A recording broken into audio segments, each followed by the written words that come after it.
हम बात करेंगे वैक्सीन डिप्लोमेसी के बारे में। दरअसल भारत, अमेरिका, रूस और चीन वैक्सीन डिप्लोमेसी को अंतर्राष्ट्रीय राजनीति का एक महत्वपूर्ण हिस्सा मानते हैं।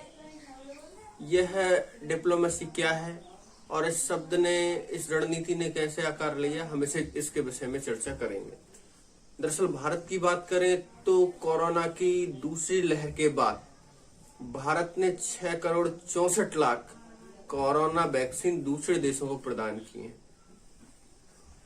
वैक्सीन डिप्लोमेसी वो रणनीति है जिसके तहत एक शक्तिशाली या फिर साधन संपन्न देश किसी दूसरे अपने प्रभाव वाले देशों को कोरोना की वैक्सीन उपलब्ध कराता है। भारत इसको वैक्सीन मैत्री कहता है, जिसे अंतर्राष्ट्रीय रूप से वैक्सीन डिप्लोमेसी के रूप में जाना जाता है।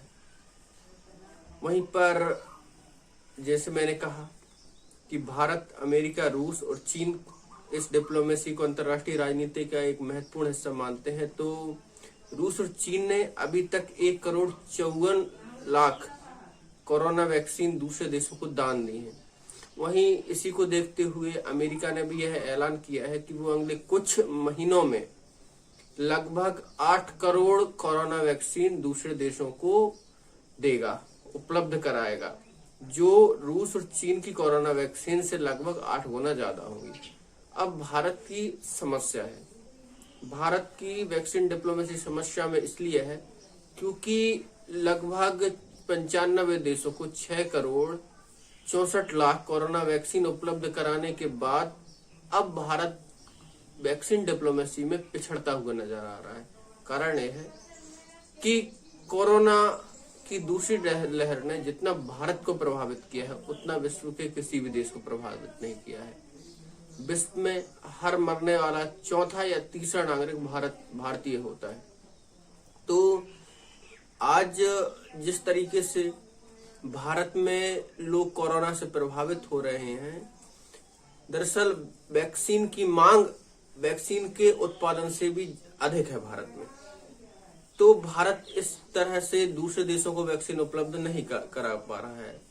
इसके बाद नेपाल, भूटान, श्रीलंका, बांग्लादेश और अन्य दूसरे पड़ोसी देश भारत के ऊपर वैक्सीन उपलब्ध कराने का दबाव बना रहे हैं। लेकिन चाइना जैसे देश इस रणनीति में काफी आगे बढ़ने का प्रयास कर रहे हैं, वैक्सीन डिप्लोमेसी में काफी आगे बढ़ने का प्रयास कर रहे हैं। कई अफ्रीकी, यूरोपीय और अन्य छोटे देशों ने, चूंकि वो चाइनीज वैक्सीन के ऊपर कई कटाक्ष कर चुके हैं, उन्हें यह विश्वास है, उन्होंने ऐसी संभावना जताई है कि चाइनीज वैक्सीन कोरोना के ऊपर उतनी कारगर नहीं है जितनी भारतीय वैक्सीन है। लेकिन भारतीय वैक्सीन उपलब्ध न होने के कारण अधिकांश देशों को चाइनीज वैक्सीन खरीदनी पड़ रही है।